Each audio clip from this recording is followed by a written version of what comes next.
Hey there, everybody. Welcome back to part 2 of my conversation with clogging legend Brandon Norris of So You Think You Can Dance and America's Best Dance Crew. I hope you enjoy the conversation as much as I enjoy chatting and getting to know him a little bit. Make sure you subscribe to the channel, like, and share the video. After the show aired, what was the response like for you? Oh my goodness, I had people messaging me on Facebook, like me? yeah. People that I've never met, never known, just complete strangers. They're like, oh my gosh, you're so good. And then obviously after I didn't get shown on the Vegas episode, I had even more people messaging me like, what happened? Did you not go to Vegas? I'm like, oh no, I was there. I was definitely there. They just didn't show any of it. And so I had a lot of people really upset that they didn't, follow up with my journey or whatever. But then, I got invited back to perform solo on the finale that season. Which was awesome. one of 2 dancers that they asked to do that. So that was an amazing experience. What a compliment, really cool. To me, that says that they recognized the uniqueness of your talent, even though you might not have made it through all the rounds the way they do the show. They wanted to give you that exposure because they could appreciate that. And I'll show them. Let's get on America's Best Dance Crew, where you got lots of exposure, right? Tell me about that show and how your hip hop style might have changed and evolved doing that show.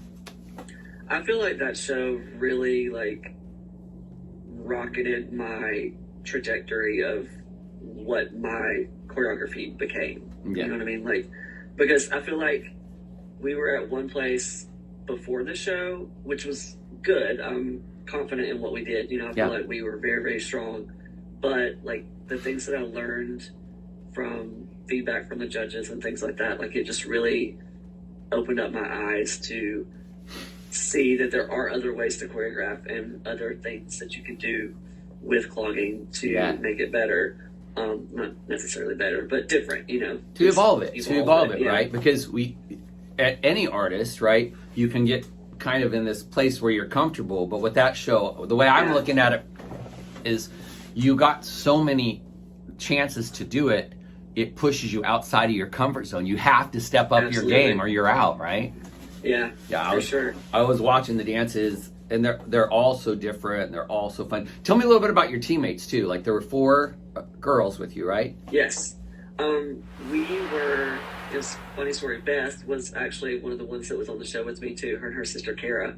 And then one of our original, almost OG Dynamic Edition members, Melissa, she was one of the first team members that we had with Dynamic Edition. And then Caitlin, we had her from the very start when she started dancing, So we were a really tight group, family basically. Nice. And my sister actually was the one that wanted to audition for the show in the first place. And she had seen their advertisement that they were asking or searching for all different styles of dance, not just hip hop crews. And she was like, well, if they're serious about this, maybe we should try, And so we kind of thought about it for a little bit and talked it over, and we were like, yeah, we'll give it a go. And so we went and auditioned, and Shannon auditioned with us originally instead of Kara. And that was right after she had just had her first baby, my sister Shannon. Okay. And so she, my niece Emma Grace was really, really young. She hadn't even started walking or anything at that time. And when we made the show, they told her that she could be on the show, she could come with us, and she could have her husband and her kid there, but they would have to pay for hotel for him to be there the whole time. Right. And he would obviously he'd have to take off work and probably lose his job in the process because you never know how long it's going to be. And so she just, weighing out the pros and cons, she was like, I just can't give this up right now. My baby's so young, I can't miss this time with her. So she backed out and decided not to do it. And then at that point, we had already made the show, so we were like, what do we do now? And then we talked Beth's sister, Kara, into joining us and going to do it with us. So that was another issue that we had. We didn't have enough dancers at the time that were over the age of 18 to be on the show. Because you had to be we 18, they wouldn't even let a chaperone come Yeah. with you? Okay. No, not at the time. So we had tons of dancers that were fully capable of doing it, but none of them were old enough. So, we just had to kind of pull in what we could with their age group. So, but I feel like we did a good job, and I was proud of what we put on TV. And it's funny to think back about all those different routines because they were all so different. Like, yeah. And I know, like, a lot of people looked at it and, like, from the outside perspective that don't know clogging, and we're probably like, oh my gosh, this is the same thing that they did last week. This is the same. They probably didn't see the variety in it because, from different styles of dance, they probably can't recognize that we were doing different things. But, like, I look at them and go, oh my gosh, like, Achy Breaky Heart, everybody went crazy over that one. Yeah. And that week, it was so funny because each week they would give you like a challenge, like the themed challenge for the week or whatever, and then they would give you your music or your song choice or whatever. And they told us that ours was Achy Breaky Heart, and I was like, okay, girls, pack your bags because we're going this week. Like, there's no way that we're gonna make it through this, but we did. It was probably one of our most successful ones. People really, really loved that one. We had a lot of fun with it too. How many rounds did you make through on that show? There were 9 crews total, and we were right in the middle. So we beat 4, and we got beat by 4. So we were there for like 5 weeks, and then we got to go back for the finale. So good, so much fun. And did that show? I'm assuming that your experience on that show introduced you to members of the. I don't want to call it the legitimate dance world, but the more traditional hip hop and jazz kind of performance world, right? Absolutely, yeah. That's where I was introduced to so many different dancers. I know, like, all the different crews, all the people that were on the show with us. And we got to be on Ellen. Did you know that? I didn't know that, no. Yeah. That's awesome. So when we first started the show, they sent over videos of all the crews, and she chose our crew to come be on her show. So we got to go perform on her show. Can I find that one on YouTube?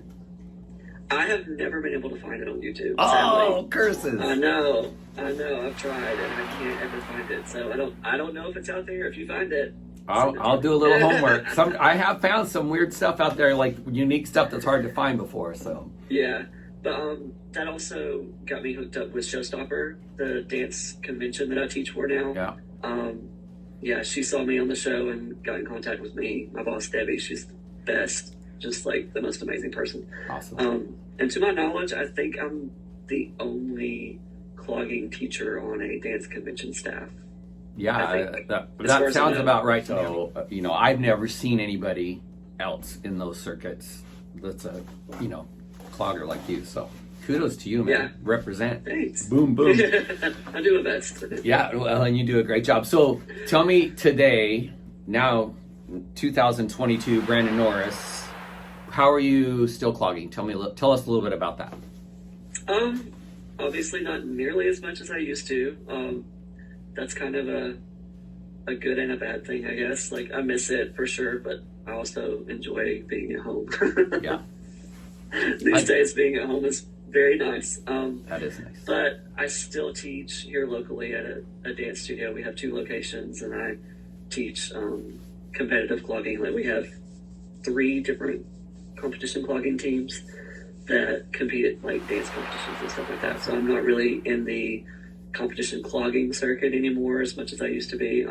I judge some and teach still, but I think that at a certain point you kind of, like, I love clogging competition, like I said, but there's a world beyond it that you can grow into, right? And expand and for cloggers, I think the more we do that a little bit and push outside of the tradition, like not ignore the tradition of clogging, but expand our horizons, that's the way we're going to get new young people involved.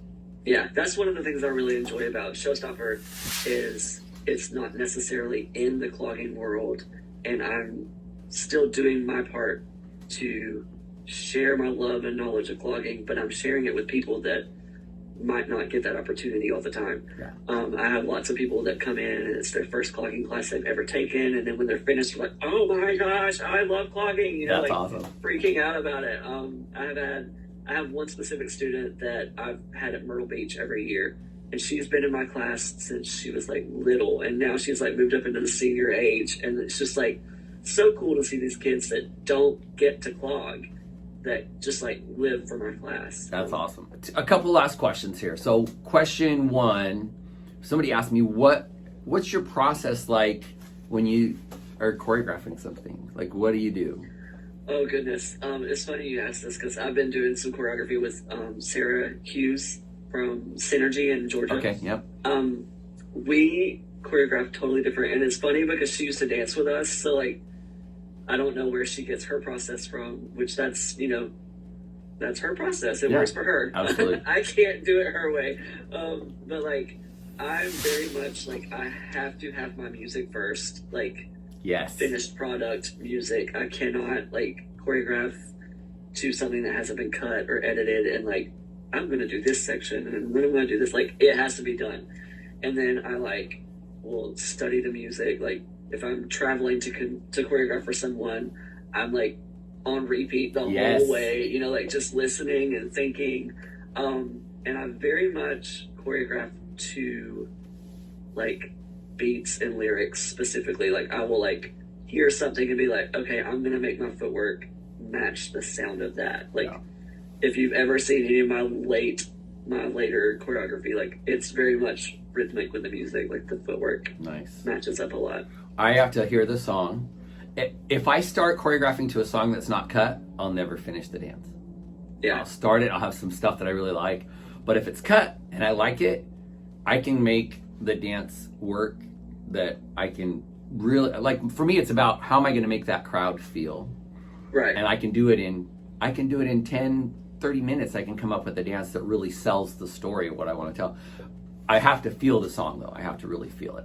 Oh yeah, absolutely. And I'm like such a stickler for like edited music. If beats don't match up, I cringe. I'm pretty good at editing. I call it scotch tape and popsicle sticks. Like I can put it on my computer and go. I used to do it with a record player and a cassette. Yeah. We'd play the record and we'd go 5, 6, 7, 8. Oh yeah. 5, 6. Like now I can do it with the digital WAV files. But I remember doing it with me and my sister would edit music with the cassette player, like recording and. Yes. Yeah, I remember doing it that way too. You do what you got to do to make it work, right? And then you go back and watch videos and you're like, oh, that's terrible. I never go back and watch any of my videos and cringe. They're all perfect. I'm jealous. I'm just kidding. That's because my videos are so old, they're 8mm film. How do you see the state of clogging today? What would you like to see your influence on clogging either be remembered as or carried on as? And then I'll tell you the last one. Okay. I feel like clogging has evolved so much, and it is just a beautiful thing to see. Like I can't imagine my life without clogging. You know, like it's just one of those things that's always been there and will always be there. Like even if I stopped teaching and stopped choreographing, I will never stop clogging. I can't, you know, like, you know that. Yeah. Like, your feet just do it. And like if your feet aren't doing it, then your hands are like, it's just like your body is in you. It's in you. Yeah. It's there. I am really impressed with how even without, like, I don't feel like I'm very involved in like the competition industry anymore, but I still keep up with it and like watch things, and I see how I have influenced. I see how things have come from where I was to where it is now, and I feel like it is going even farther. You know, like there are even more people out there influencing clogging more so than just what I've done. I don't want to take credit for everything. Right, of course. I know that I helped a lot, but I do feel like there are so many other people that have done so much since I was on TV. You know, like it's just getting so much so much cooler than what it used to be. It's incredible to watch. It really is. And just like the level of like precision, like everything is so clean. Like teams today are like, if you move your pinky finger different than someone else, like, oh, you got beat today. You know what I mean? Like, it's just, you know what else it's so impressive to watch, and I just absolutely love it. One thing I think is great, I'm not involved in the competition scene anymore either, but the competitions have stepped up their game in terms of giving the cloggers a nice production value setting. Like the stages look nice and they get these great videos, and whereas, you know, in the past, I might be on a barn stage and there might be a donkey running around behind the stage while we competed or something, you know. I'm exaggerating, but you know what I mean, right? Yeah, I do. I mean, it's funny because, like, looking back, like you talked about Kayla earlier, when we did our duet, that video of us on YouTube, it's like, it was at a competition that was Christmas themed, and there's actual literal Christmas decorations on the stage, like lighted reindeer and things like that. It's hilarious. Oh, see, I thought that was part of the duet. No, I'm kidding. No. I'm totally kidding. I'm totally kidding. Oh, Kayla's so good too. Hey guys, subscribe to Brian Clogger. He's got some really great opportunities coming up and some really cool things going on. He's always got great videos, so make sure you subscribe and watch all those. Thanks. Nice. Well, Brandon, I really enjoyed getting to talk to you and getting to know you a little bit personally. Me too. Hopefully our paths will cross in person someday. I know that all of my cloggers who know you love you and have so much respect. They say you're such a great guy, which is even better because you're not only a great clogger, they say you're a great guy. And from my experience that means today, a lot. I agree. All right, well, everybody, I'll put some of the videos and pictures in this video. Make sure you like, subscribe, share. Let's show Brandon some love, okay? Brandon, thanks so much. Thank you.